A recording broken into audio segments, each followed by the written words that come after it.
The reason why we talk about rotation is that we have put too much premium on the presidency. The presidency, and I think it is Chinua Achebe who wrote about in his little book in 1983, the trouble with Nigeria, which could very well be with the trouble with Africa. That a president is like a person who holds the knife and the yam. Depending on how you behave, they can give you a little slice and you celebrate them. Your typical African president is a demigod.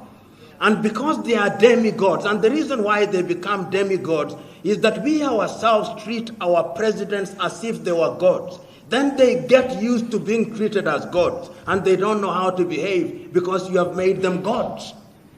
But if we created an environment where the presidency was about service delivery, people would not even want to stay in the presidency for a long time. Because as Julius Kambarage Nyerere once said, and I agree with him, you are not successful until and unless your successor succeeds. That is what is important. And there is something that happened in Ethiopia recently, which I think was very good. The Prime Minister of Ethiopia, having recognized that there was problem, decided to resign. He's a young man. He had not even attained the age of 50.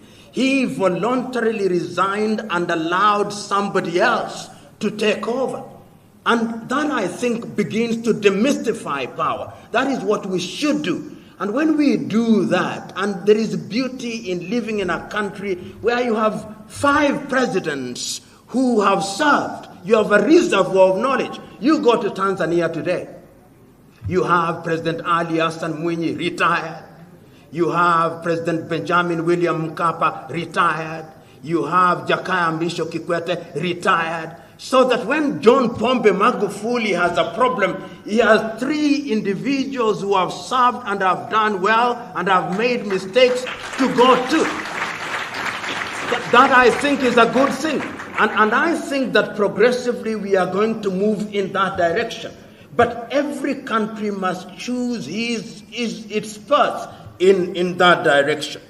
And the reason why I think that we ought not to judge ourselves too harshly is because our histories are rife with attempts at destabilization.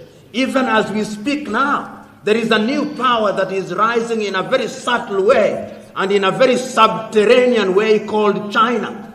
China is a leviathan, and it moves very stealthily, giving us money without asking questions.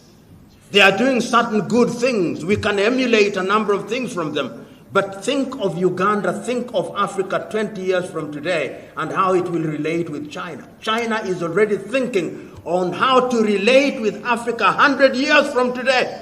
But we don't know how we are going to relate with China tomorrow. We are simply wondering what we used to listen to a great African called Samora Moises Machel. Samora had a clarion call. Listen to his speeches. He would say, "Aluta continua," and people would say, "Aluta continua." Then he would ask, "Aluta continua contro che?" The struggle continues for what? Because we can continue struggling, but for what? And I think that that is a fundamental question. Aluta continua for what?